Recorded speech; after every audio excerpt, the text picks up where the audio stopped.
Welcome to Keith and the Girl. I'm Keith Malley. And I'm Des Bishop. Des Bishop, good to see you. Let me ask you right away, Des, what is more rewarding, being a pro linebacker or coaching college players? Oh shit, I just saw Well, the screen. Fuck. Oh, wait, hold on. Oh, Des Bishop, the comedian. Hello. How you doing, buddy?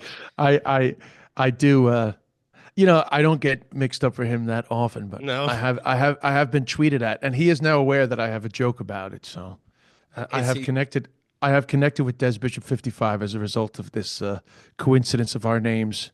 are you guys buddies after you tell him, hey, look, I'm getting death threats when you don't tackle a guy. If you can do a little better job. I actually what I said to him, because he became aware of this bit that I have about him, and I say that somebody tweeted me, "You fat fuck." You didn't. Right. So I said, by the way, nobody said you were a fat fuck. That was hyperbole, but I did get tweeted at a lot. Right. Oh, sure. Des is short for Desmond, is that correct? Correct. And you were born in And Queens, not Queens, Africa, Queens, New York, to be clear. That's a unique name.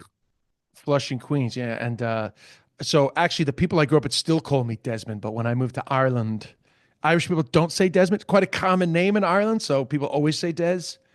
So now when I meet people from my childhood and they call me Desmond, it seems kind of strange, but that is my name. And I still sign my name Desmond, and I still everything in the bank is Desmond. I mean, I'm still Desmond officially. What made you move to Ireland? Well, I mean, I was 14. I flunked out of St. Francis Prep, Fresh Meadows, Queens. So you had to go to a Uh, new country.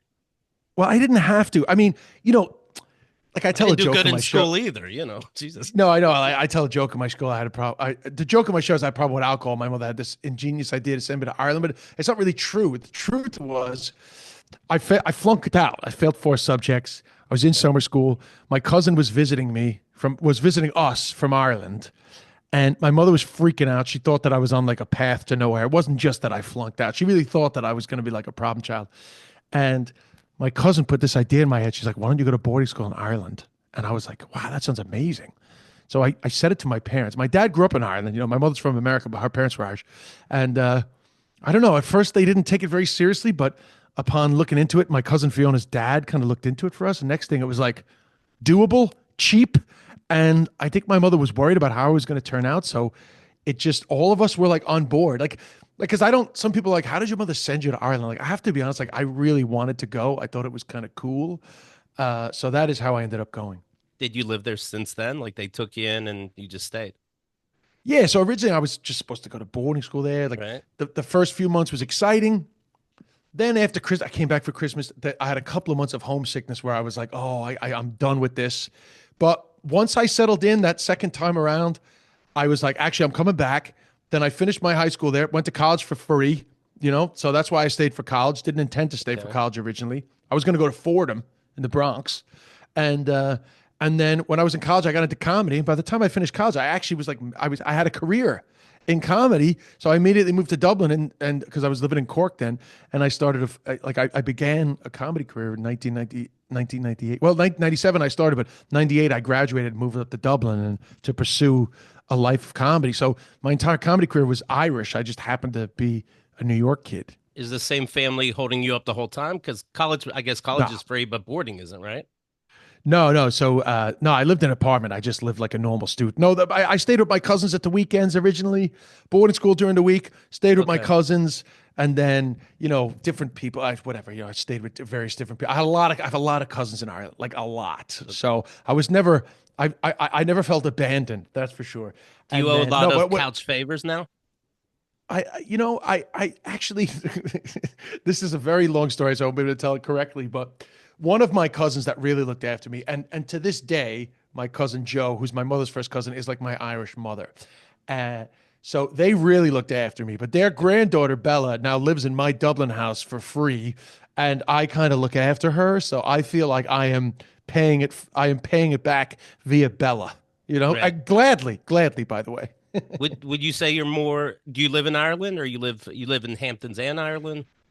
No, so I was living in Ireland, but I had a place in New York, and from about 2016, I was coming back a bit more to the States, but only just like sometimes. I felt that I was living in Ireland, but during the pandemic, I met my now wife, And since we've met, she's actually done exceptionally well. So I have not been going back to Ireland as much. When we met originally, Okay. we kind of thought that we would probably bounce back and forth. But as it turns out, that is not necessary. So I still go back to keep on top of things, but I'm definitely living more in New York now. But New York seems to have the better crack for you, right? Well, New York right now is for me. It's career wise, it's more exciting. And yes, we have a house in West Hampton, but that sounds a lot fancier than it is Well, I'm because sure it's a our dump. Sounds well, fancier. our family, because I was the only one in Ireland. My family was still in Queens, but they bought like a beach bungalow in an area that was being destroyed by beach erosion for a very small amount of money, and eventually a court case was won, and the area was reclaimed. So that house is actually like, but it's only a little shack, but it is a great little shack.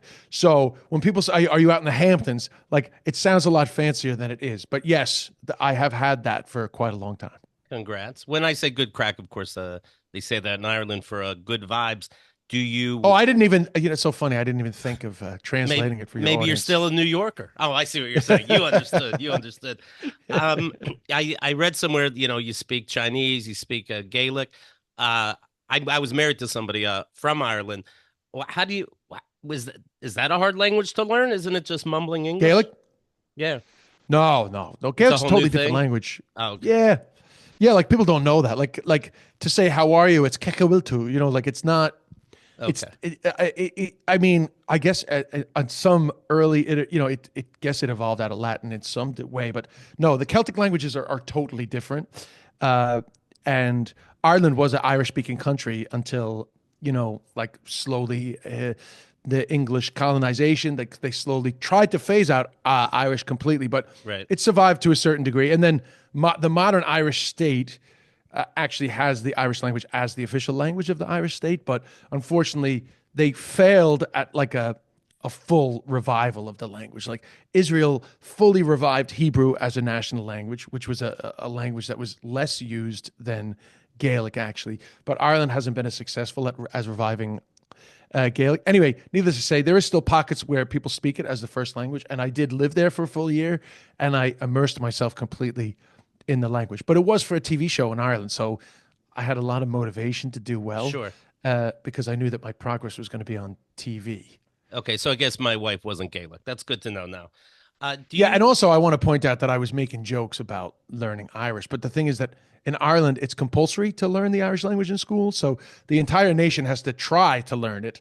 So it's actually pretty good comedy fodder because you're basically having an experience that everybody's had. So that's the big difference between learning Gaelic and learning Chinese, where you're trying to you're trying to relay this experience of learning a language that most people are probably never going to learn. You know of the band Ski Cap? The what? Is it Ski Cap? No, The kneecap. kneecap. They wear ski caps, right?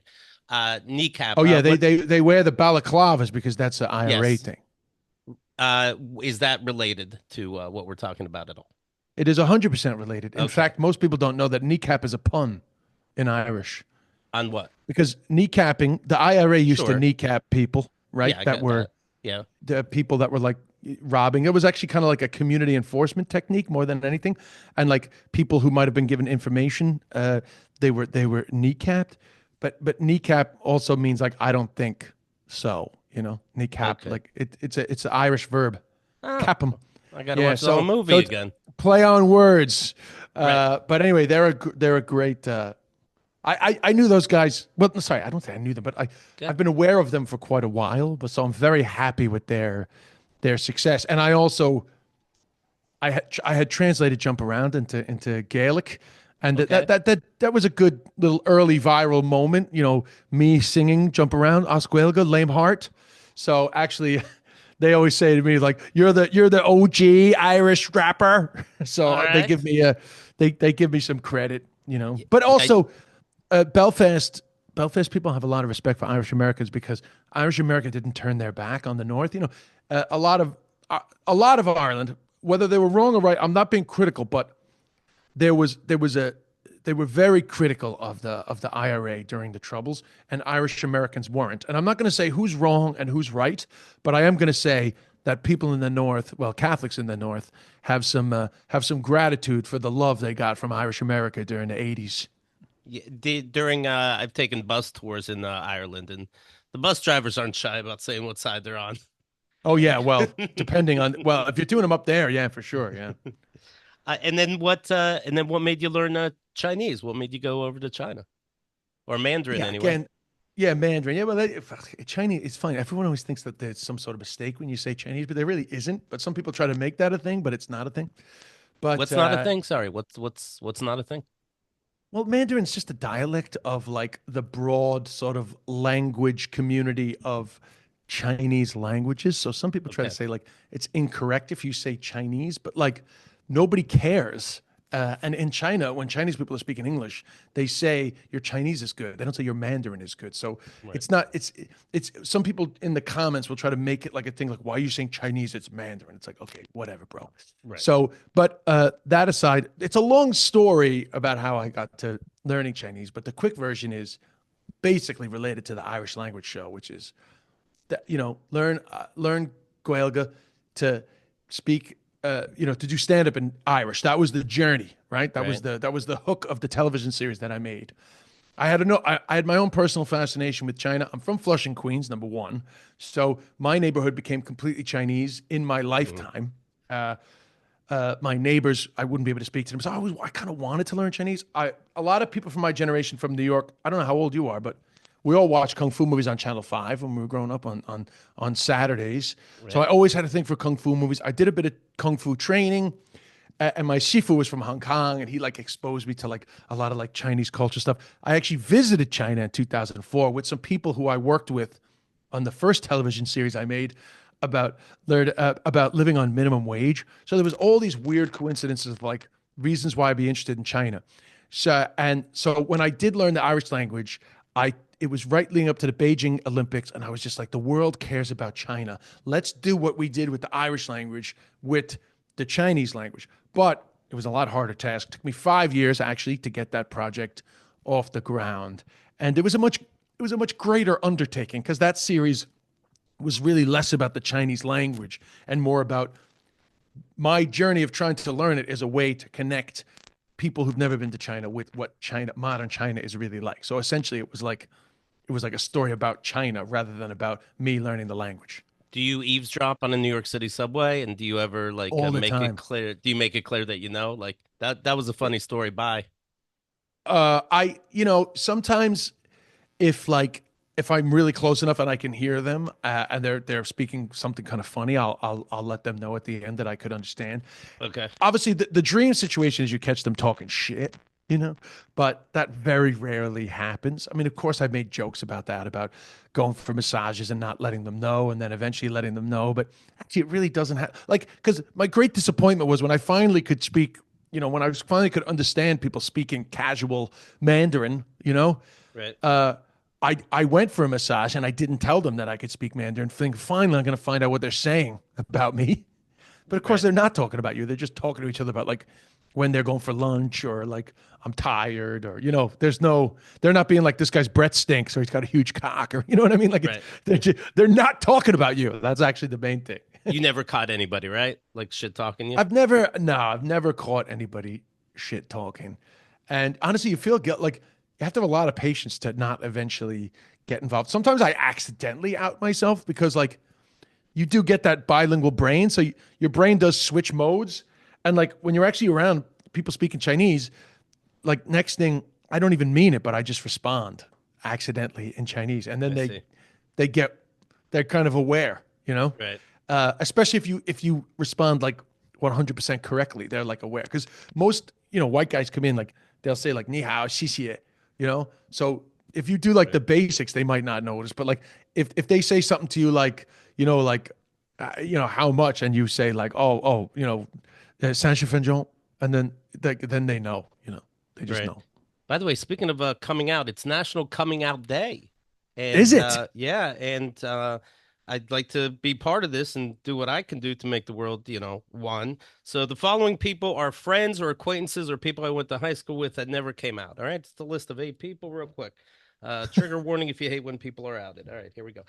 We just did, by the way, just kidding. We did a yesterday's Keith and the Girl. was with this gentleman, Dave Poinkowski, and the title was Three Kidneys, No Colon. And the description starts with no colon, an extra kidney, suicidal thoughts, and hope. Keith and Girl's newest guest candidly shares it all, blah, blah, blah. And on our Reddit page, this gentleman, Pokey, said, trigger warning, conversation about suicide starting at 16. No, I thought I did write suicide. But anyways, conversation about suicide starting at 16 minutes, 20 seconds and finished by 2020. I wasn't triggered, he says, but the convo goes in such a way that it seemed to me like someone who is sensitive to the topic could be. Peace. And then I wrote, yes, warning, the suicide topic goes in such a way that it's about suicide. At what point what specific things do you have to give trigger warnings for? Like we then talked about, it goes back to suicide. We also talked about Diddy and Michael Jackson's child rape. We talked about Marjorie Taylor Greene and the Jews controlling the weather, a guy that got high and took a machete to his dick in pieces. That'd be a lot of times saying trigger warning. Was I being insensitive? Yeah, well, I am of the opinion that I am very aware of the desire for these sensitivities come from a good place. Right. But I think after the experiment of a generation of being overly concerned about that, I think the general consensus is that perhaps there's like a lack of resiliency that we have created that perhaps is like counterintuitive to the desire for trigger warnings. I am not like a comic that's going to be like these kids coming out with trigger warnings. I think of it more from the point of view of this has been an experiment that we've been trying, and I just don't really think that anyone has been helped by it. But I'm also not anyone that speaks with any great authority on this. Yep. Yeah, but I don't think it works. I don't think it makes a difference actually, and I don't think being afraid to have frank conversations about subjects that some people will be uncomfortable with really changes anything. Because I've been affected. Well, listen, a lot of people end up being affected by suicide, other mental health issues. So I actually think it's more important to not worry about the trigger warnings and more important to have open and frank discussions so people aren't afraid to open up about these things. So I get it, and maybe some people will disagree with me, but I think some of the trigger warning stuff has been actually counterproductive to helping people. Maybe I wonder if trigger warning is condescending. Maybe that's what I wonder. Also, again, I would trigger warn every episode, quite frankly. Yeah, it's hard. I've had my own mental health struggles. I haven't drank since I'm 19. I've done a lot of therapy. I've had my struggles throughout my life. I've lost friends to suicide. So, and I know that certain subjects are harder than others, but I can't speak as someone who has actually had suicidal ideation. So, of course, somebody who has that, if they feel that they need a trigger warning, I understand. I understand. But I will say that I think in general, the concept of calling people out about trigger warnings, it's not helpful. I quit drinking, and I realized it's easier to be sober if you just do drugs instead. What good for you that you realized that 19 you gotta. Did you realize at 19 you gotta quit completely? Well, it was never good for me. I had problems like. Well, who's it good for? Well, like I had a lot of negative outcomes from very early on in my drinking journey, but I will also state that I had two sober parents that made me very paranoid, particularly my mother, from the age of 14. I started drinking when I was 12. From the age of 14, my mother was in my ear telling me that it wasn't going to work out. Her parents were bad alcoholics, so she had a terrible childhood as a result of alcohol. She herself stopped drinking as a result of her own problems with alcohol. My father stopped drinking as a result of his problems with alcohol. A lot of my extended family all had problems with alcohol. So my mother was basically like, really genetically, you don't have much of a chance. The fact that it's already causing you a problem at this early stage, really, I think this comes with evidence already. So save yourself some pain and don't push this too far. Now, I didn't stop until I was 19, but particularly from like 16 to 18, right, I had a lot of bad, stupid shit that happened as a result of booze. 18 to 19, I actually found drugs. I did what you did. Say, I got in less trouble with drugs in terms of like fighting and, obvious trouble, but emotionally the drugs like absolutely destroyed me. So by the time I was 19, I was shot, like really What's shot. what were the drugs? Oh, nothing crazy, just like ecstasy and acid and speed, rave drugs basically. Okay, But okay, kneecap, nothing crazy. well, you know what I mean. Like it was stuff that teenagers were doing at the time. But like Okay, I just could. I began taking ecstasy uh, in the way that I was drinking. So I didn't like take an E once every 4 weeks, 5 weeks, go to rave and have the time of my life. The minute I took ecstasy, I was like, I never want this to stop. And I got, I literally just spent every penny I had on ecstasy or LSD because it was cheap or speed because that thank God, honestly, the lucky thing for me was I was in Cork City where basically that's all that was available. So I was kind of lucky. I had a few lucky things that happened to me where I just didn't have the exposure to anything worse than that. Thank God, because I was really on like a fast track to nowhere. But the good news was I actually started going to AA meetings when I was 17, and I started going to NA meetings in Cork because it was AA meetings in Ireland were kind of like a lot of old guys, where right. NA was kind of young. And honestly, a lot of the guys in NA and Cork were like guys like me struggling with like ecstasy and shit.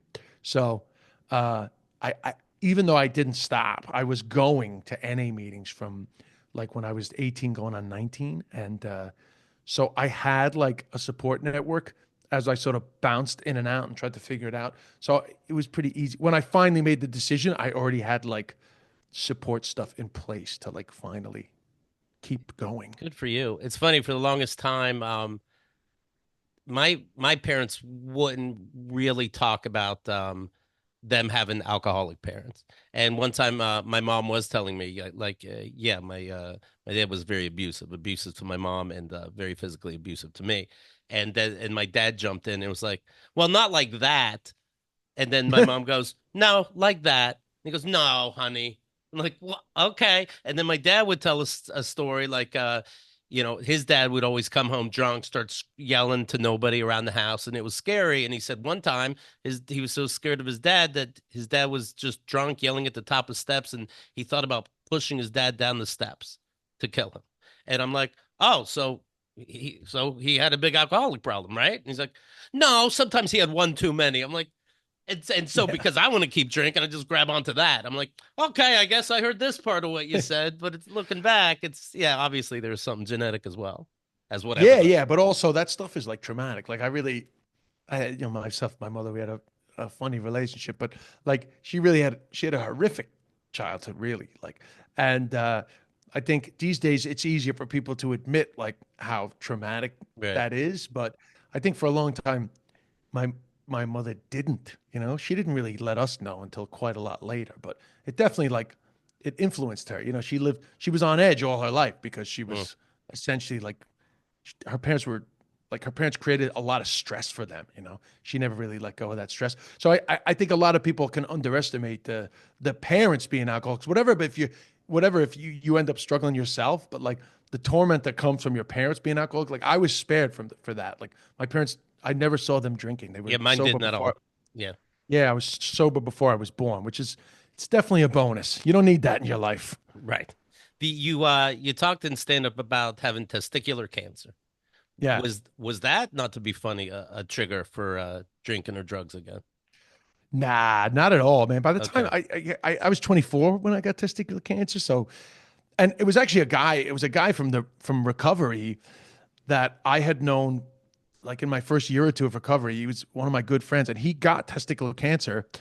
And I remember thinking like that he was gonna die. I didn't really understand testicular cancer, but he Mm. didn't die. But he got it worse than I eventually did get it myself. But the good news was that I bumped into him on the street one day. I hadn't seen him for a couple of years, and I bumped into him on the street one day when I was worried about the lump on my balls. And I mean, I joke that I wanted him to tell me that it was nothing like his, that it was like shaped like a star. But actually, his lump, he described the lump exactly the same as mine. Mm. And him telling me that was what finally motivated me to go do it to go to the doctor because I had been procrastinating. But then in terms of like dealing with finding out I had cancer, booze, like by that stage of my life, it was like a non presence. Honestly, I Right. didn't struggle. Once I got through that initial 3 to 6 months of like lifestyle change and just like totally accepting that like it's negative in my life, I really had like a great support network, and there wasn't a struggle. The getting cancer actually, getting cancer, it's testicular cancer is such a like not a big deal actually, even though it sounds like a big deal because the word cancer is in it. Getting cancer had a lot less influence in my life than like other events like getting sober, for example. Sure, but it's still scary shit in that they had to take off a ball, correct? They take you lose a testicle, yeah. You lost the testicle. And first of all, the good news maybe, does it add like an extra inch or two visually to your dick? Unfortunately, no. No, not like cutting your No. pubes. You know, because they don't cut your suspensory ligament, I think is I the see. Okay. but but I remember the first time I jerked off, I really had a great stress that like I would have like less load or something, but everything works the same actually. Nothing Okay. changes. Well, you brought up the point. First of all, you brought up the point that somebody said, "Do you want a cosmetic looking ball?" Just so people think you got two balls. It's like it's best I didn't have any fucking balls. It's not like women are like, "Let me see those fucking Yeah, balls." from the bit. But a lot of guys do get it, you know. A lot of guys get like a paranoia or something. But I don't I didn't see the need personally. You ever have phantom ball? I never had phantom Okay. ball. No, I just, I mean, the story in the, I don't know if you saw the full show, but Yeah, it the was very story, good crack. the story that I do is kind of true. Like there has been times where I was with somebody who like I could tell was kind of like looking for it, you know? I mean, I never actually said, you know, where, you know, I never made a joke, and the joke I Right. do in the show is not true. I never like, where'd you put it, you know? But, Where's your ball but divider? I remember yeah, you joke like she's like, "Oh, where's your ball?" And you're like, "What?" where to go? But that's not like that's not true. Okay. But like but there had you know it was awkward, you know, a couple of Right. times. And I don't I have a big scar, so I don't shave my pubes fully because I have like Okay. a big fucking scar there. Right. All right. So it's still That's my sensitive, excuse. you know, It's it's my in excuse your head, for I mean. Um laziness. the right. You mentioned the wedding. Congrats, by the way. It's been what, Oh two yeah, and a half two and years? a half years now. Time Congrats with flies. Hannah Berner. She's been on our show before. Oh, she has. She told me that. Yeah. The episodes, if you want to hear them, 3158 Summer House and 3271 Quarantine House. I know your mom passed away. Did they ever get to meet each other? No. Is No, my mother died the year before the pandemic, mm, I mean, I was kind of happy about that. I wasn't happy my mom died, but since she wasn't well, I was happy she died before the pandemic.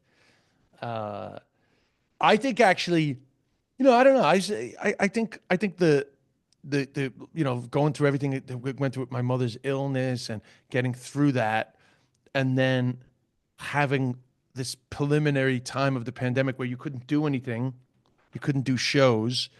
Uh, I think possibly I was like more ready for the type of relationship I now have with Hannah as a result of that. So, despite the fact that she's upset that she never got to meet my mom, I think all of that journey may have been the thing that made me ready for like you the. had to be around her more like that? No, like I just was like a more evolved like I feel like I was more ready emotionally to have like the type of relationship that I have now, you know? I Why was just like why? Why is that? because you know you lose both your parents and then you get forced as a result of Oh, the I see what you're pandemic. saying. You know, Okay. you get forced as a result of the pandemic to just like be with Well, that's yourself. what I mean, right? Yeah. You know, so you've gone through all this loss. You process the grief. You get a better understanding about life and what matters. And I just think that when I met Hannah, I was very sure very quickly that she was the one. And obviously, nobody, I people believe in the one. I don't really Sure. believe in the one, but I believe in like, you know, I definitely met the right person at the right time, and it was obvious to me. And I think part of the journey to that was, you know, having been through a lot, I was just very ready to open myself up more than perhaps I would have opened myself up to somebody in the past. That Hannah recently had a great Netflix special. Been on Summer House at least 3 seasons and a subsequent podcast about it.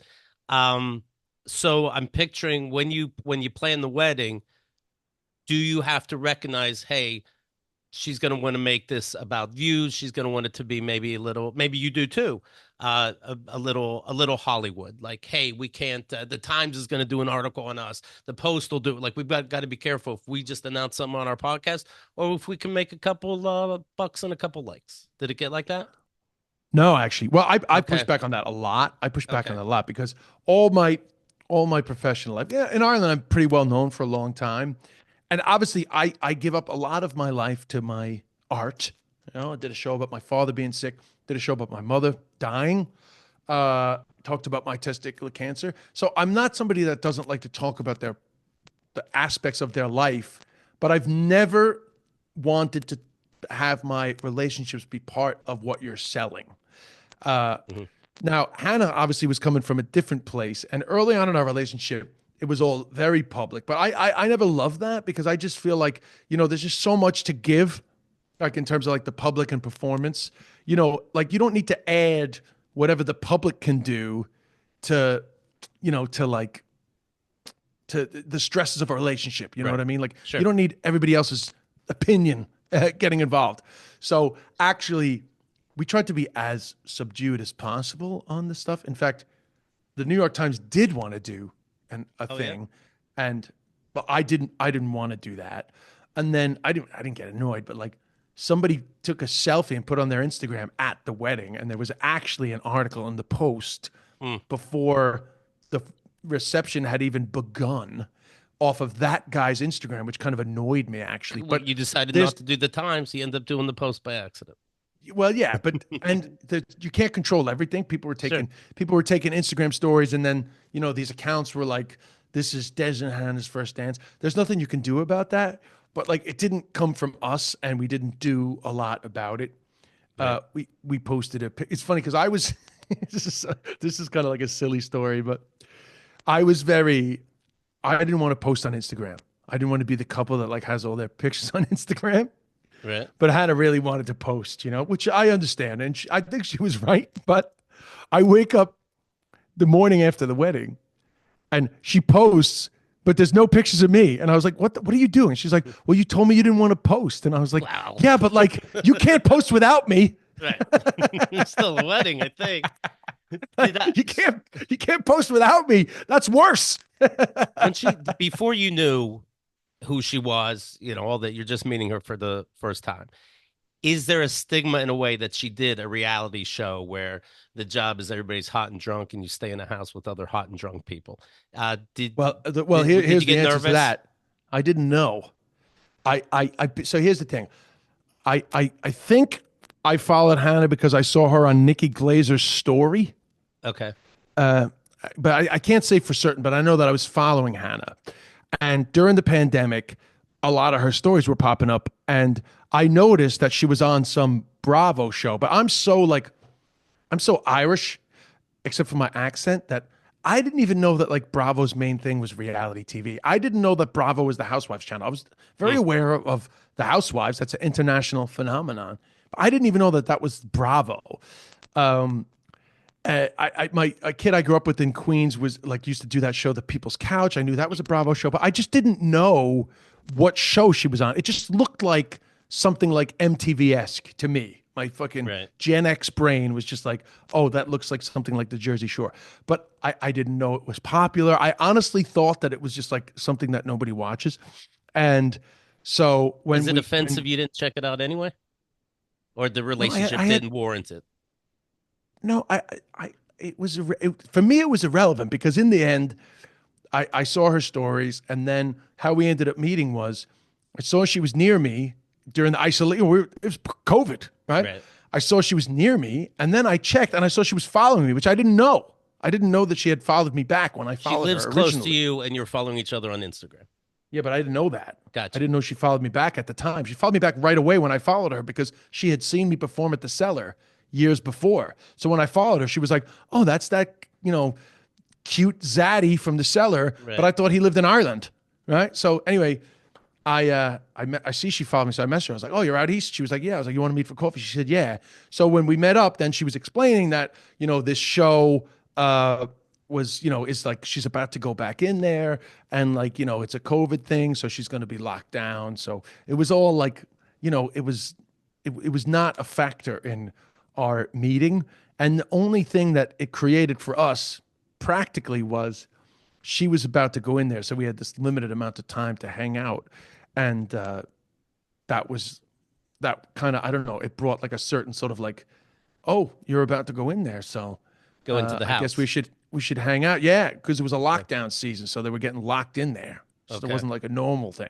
So so what happened was we hung out a couple times. I quite liked her, but she was going back in there. And so then I had to kind of wait to see her again, which created its own kind of like Yeah. intensity of like, wow, I missed this girl. Well, actually, it was good because we only met a couple of times, but like in that time, I was like, wow, I fucking, I miss her. I really like, like I Right. knew that I was into it. So that was the only thing that reality had to do with our relationship. And it was a non-factor in how we met or why we met. But then the show comes out. You are now a couple, at least one of the later seasons. Are Well, you a it's a little more than that. So what happened was it was a lockdown season, so I couldn't see her for 7 weeks, right? which I was not happy about. So, and also the casual people were not allowed to go in. It's COVID protocols and all this stuff. It's like it's very COVID related, Right. but she kept pitching that she kept pitching to get me into the house, right? And I'm dying to get in there to see her. I originally was supposed to go in much earlier, and then they had a COVID scare, so that was canceled. I was devastated. So I had to wait until like the 6th week. I only got in there like 6 weeks, and I spent 3 days in there to hang out with her. But actually, they did a lot with my visit. But that's all right. Okay. That's reality TV. I When episodes would come out, would old episodes come out where it made it jealous? Where you like, I can't watch this. I know. I don't. I never watched. I never watched it anyway because it's nothing like it has nothing to do with reality. So that's entertainment, and this is our Right. life. So I don't need to see this nonsense that's going on the TV, and why everyone's getting all bent out of shape. Because if you don't, it's the same. I deal with that the same I deal with like comments. Like if you're reading the comments and you're getting upset, then you know that you can't read the comments because the comments like have nothing to do with you. You But know what there's I mean? also a difference between comments and quote friends. And I have to imagine they're like, hey, what's going on? You're being treated like a cuck or something, or she's flirting with somebody on TV. And it's like, I want to be Well, left out of it. Did that the whole happen? concept of cucks is for unconfident men speaking to, and if guys who get called cucks get upset, it's just unconfident men calling unconfident men words because Were it's you not the, it's were not a you, real thing. were you really this confident? No, I that shit is irrelevant to you. Don't Okay. understand. If No, I you don't. if you It's if you know what interesting. no, if you know what reality TV really is, then you would never care because it's not real. And I then get you. if you care what people who are commenting on this nonsense on television care about, then it's really upsetting. That's why all the reality TV people get very upset because they get sucked into like the feeling like it's real, but it's But not real. but why don't you watch it at this point now that you guys are lovers? Why would I care? I don't care. I don't need to know what people take If what you if she do and said convert it. No, if but she and then said why convert it if into. she said I you're on Ireland's Dancing with the Stars, if she said why would I care, wouldn't it be like, well, baby, I'm dancing, why don't you care?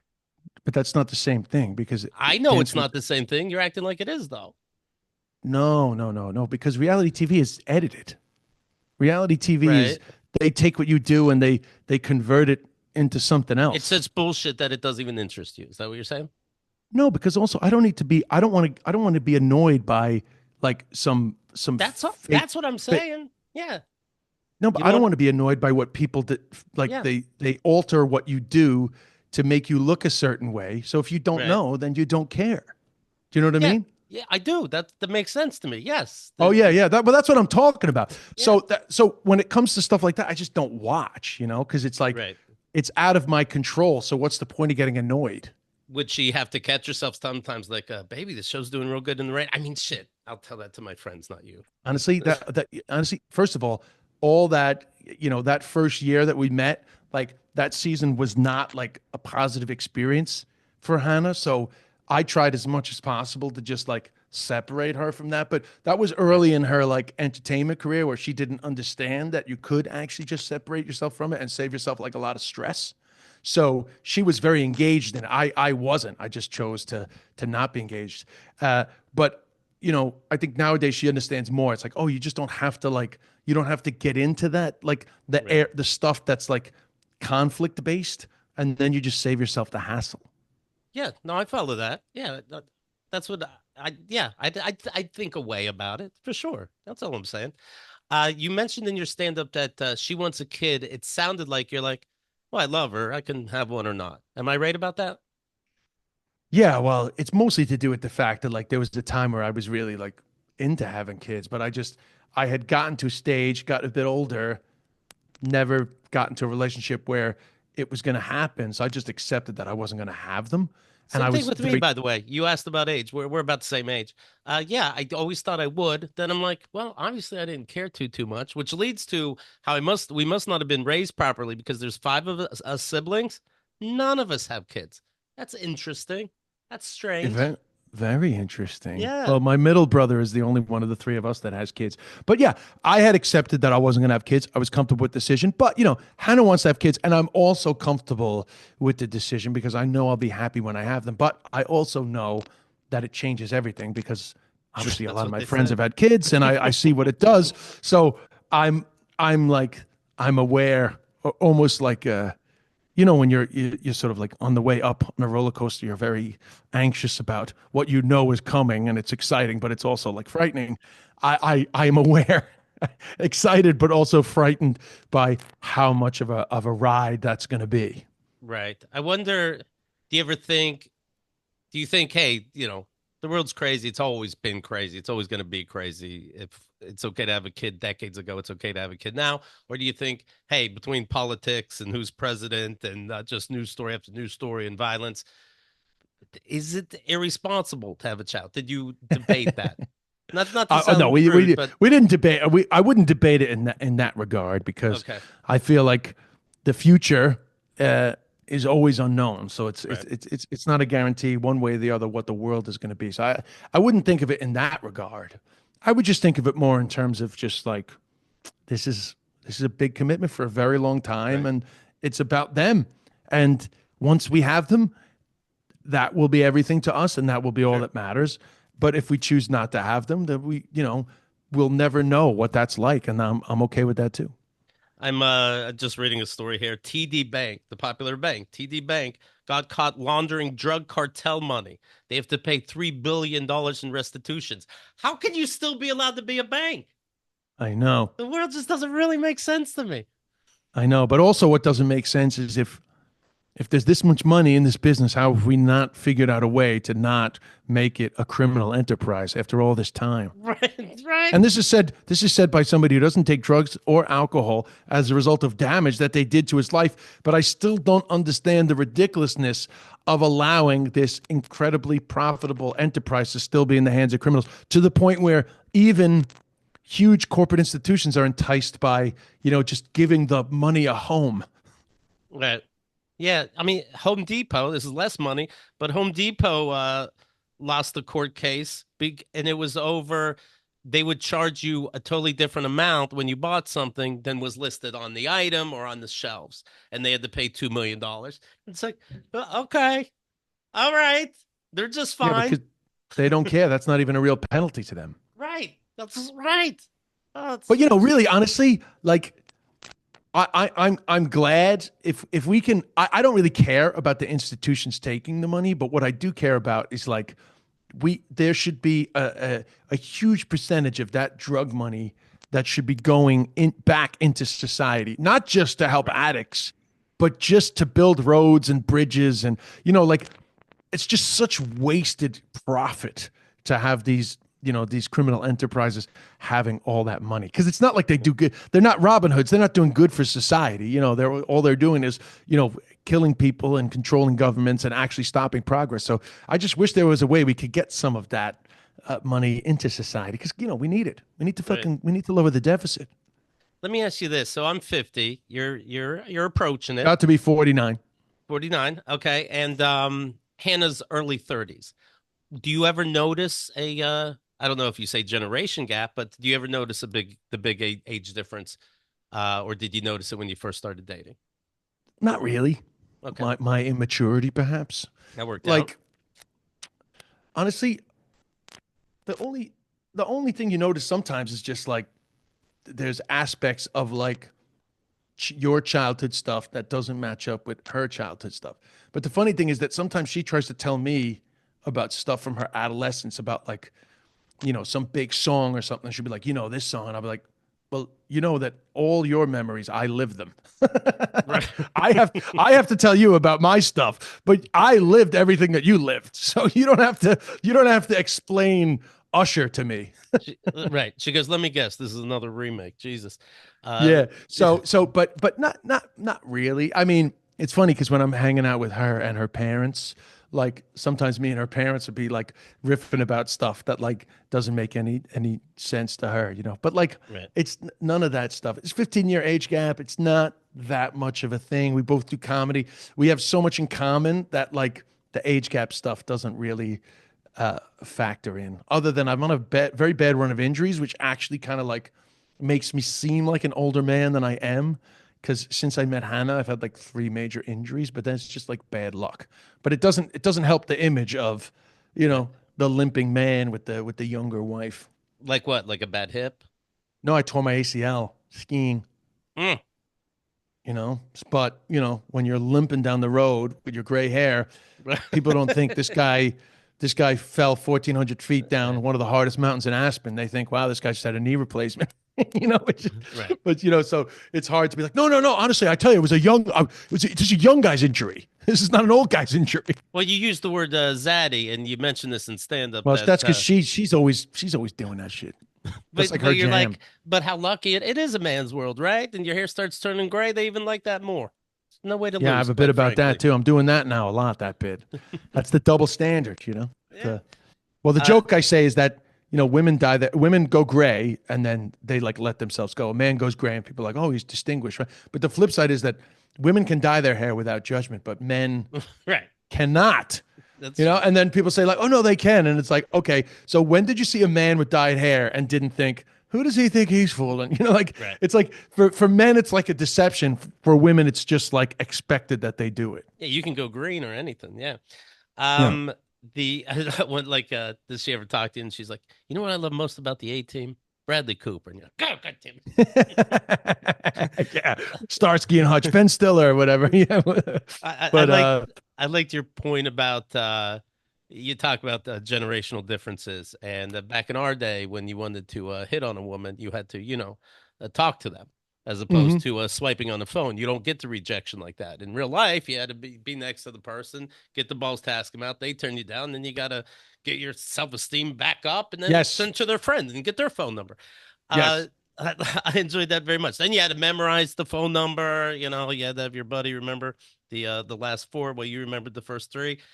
Um, and the phone idea is so funny because yeah, when I do remember when you'd meet somebody at a certain time somewhere, and if they're like 10, 15 minutes late, you're there alone and you're just yep. waiting and you have no idea what's going on. Being You being with bring up yourself. how yeah, this generation isn't with their thoughts. When we I don't know, this might blow some people's mind. You make this point.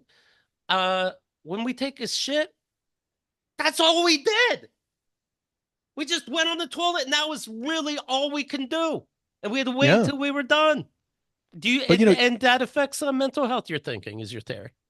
well, I think it has to, right? Because you take it for you forget how much more you were with yourself. You forget that you had to develop skills for just being comfortable being on Right. your own. Now, I don't think it really is mindfulness. I mean, that routine actually did very well for me. That Mm-hmm. I was joking saying we didn't need mindfulness because we were like with ourselves all the time. But I know it's not real mindfulness, but like there has to have been it has to have been better for just some sense of comfortability with yourself.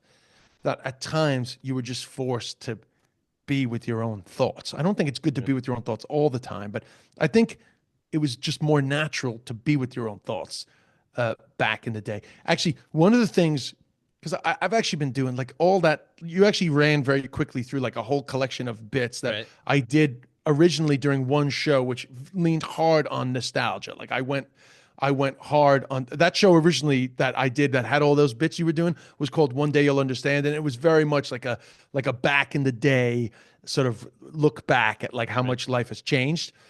But one of the things that was most fun about that mindfulness clip going viral is I have this throwaway line in that bit about how, used to be with ourselves, like on a bus, watching condensation drip, which I always thought was the throwaway line. It's funny. But when it went viral, the amount of people that respond to watching condensation drip really took me by surprise. And Yeah. then they were coming up with all these great tags in the comments talking about, I used to watch Two Drops race. And I was like, yes, I used to watch. Yeah. And then Two Drops would join to form one super drop. And all these observations that I was like, Yeah. wow, this is so funny how much this, like, this memory means to people. But by the way, I don't think that's universal to older people. I think Gen Zs probably also watch condensation drip, but obviously, in the context of the bit, people are being, quite sort of nostalgic for a time where you Right. just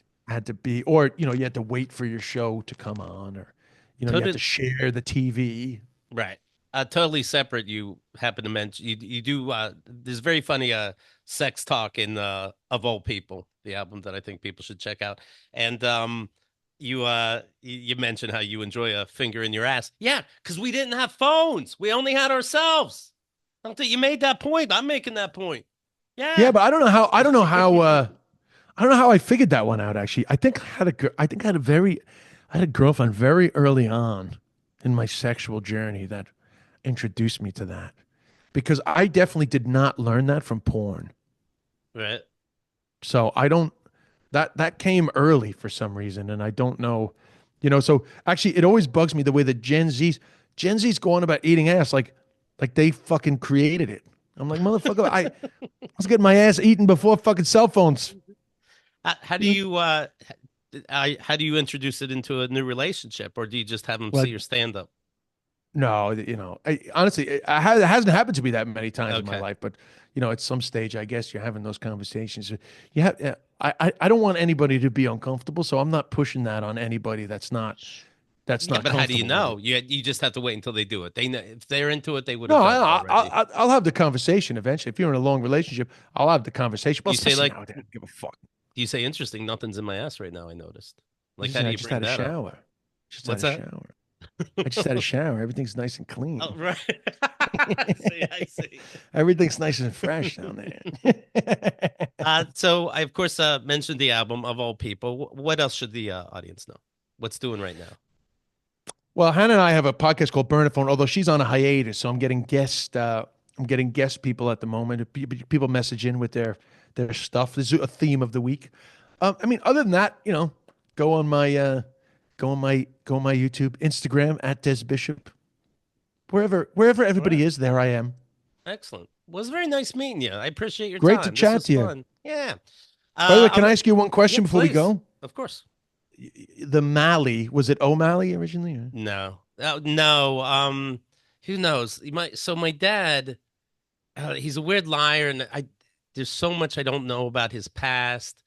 Um, I had to take. I took a 23andMe type test, and I got like Eastern European, and that's the closest I can figure it out. And like he'll be like, I don't know. He makes, I don't know. I think we're from Atlantis.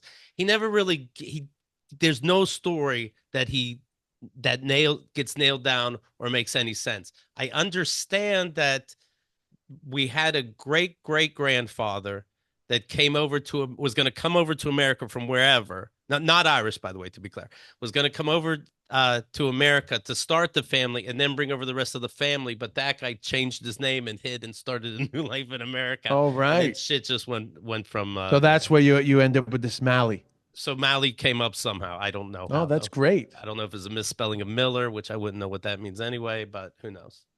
All I'll right. never know. It's a shame. Like so I have a newish girlfriend, and it's just when I brought up your mom and Hannah meeting or not meeting, it's a shame to me that I don't know my past. And it's also kind of a shame to me that uh Liz can't meet my parents because me and my dad don't get along. In fact, he tried to hit on my ex-wife, and then I catfished him into thinking that I was her, and he started hitting on me, and I turned that into a book. You can get at keithandthegirl.com/dadbook. So we don't. So until he admits that I have every email he sent, quote, to her, I don't know how we can communicate. So Liz can never meet him, and my mom passed away, who was an angel, and she could never meet her, and that's just too bad. It's just a shame. Yeah. Like even if and they're not, but even if Liz's parents were abusive, I'd still want to meet them. I'd want to see them. I don't know why. I don't know what the end game would be, but I want to know everything about her. And to me, it's just a shame. Yeah, but you know, a lot of people have those stories, and we found out after my dad died that my dad's grandfather is unknown. Mm, My father lived his whole life uh, being told that his grandfather died in the Battle of the Somme, but what he didn't that may be true, but what he didn't know was that his grandfather was not bishop.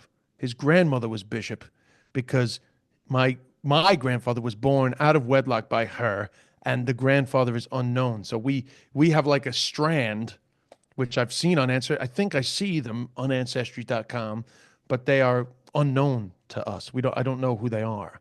But I did Ancestry to find out if there was any like other thing, but I think they're like Welsh. my dad was a priest of all things, with all this weird lying. Before that, he was a magician, and I talk about this in the book. It's called The Dad Emails.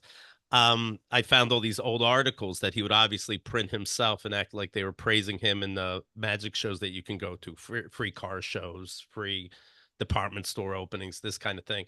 But you could tell there's always some kind of accomplice in it. And we have a theory that somehow he really fucked over somebody and was on the run being a charlatan. And that's why I ended up being born in the country close to Pennsylvania, but in the deep woods. I think he was hiding from something because you don't end up there Wow. by accident. Yeah. That's There's another, you got so to do much I another don't know. journey Yeah. like what's his name had that podcast recently, which was really cool. I don't know why I'm blanking on his What, name what, right now. Just well, you know what? Gary Veter. Right. You know, what was that? There was that TV show where they went back in your past, and I'm thinking of, because I don't know if you get this. I think you look like him, Ben Affleck, and Ben Affleck found, they said, hey, you had past people in your life that were slave owners, and he tried to get the show taken down. It's like, well, you Oh, didn't is do it, that right? Ben. Who gives a shit? Yeah. He's Well, like, no, no, no. my mother's grandfather, my great grandfather, hanged himself actually. So I have a joke. I do a whole show about my mom dying, and the joke I go back a little bit into the like the generational trauma that led to my mother being who she is. But I make a joke because that show in the UK is called Who Do You Think You Are? So Okay. I always say that's why I was never asked to be on Who Do You Think You Are? Because they were like, unless we're doing a Halloween special, this is a fucking horror show, so we're not having you on. Right, right. Have you So ever gotten that, by the way, looking like Ben Affleck?